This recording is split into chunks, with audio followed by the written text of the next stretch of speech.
Okay, so once you have the voltage set up for each one of the three tables, and you have the corresponding current going through, and you have the beam in, the most accurate way to measure is to make sure you have one eye closed and make sure you align the beam in the sphere with the mirrored beam on the ruler for either side.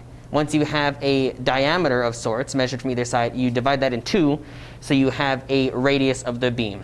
After doing that myself, I have a radius of around 5.55 centimeters for the 260 volts and 1.4 amps.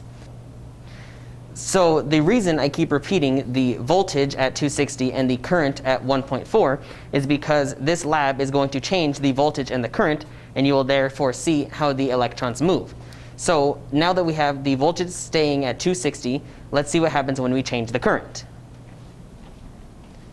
Right now the current is at around 1.4, and the next part of the lab tells us to change the current to 1.5.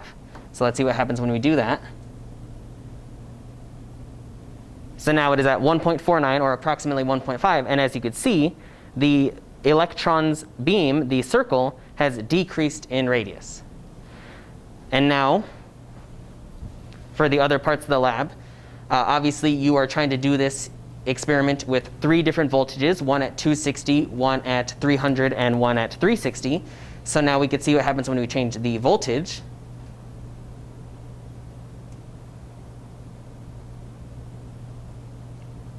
And now you can see that we left the current at around 1.5 and increased the voltage from 260 to 300, and the beam radius got bigger.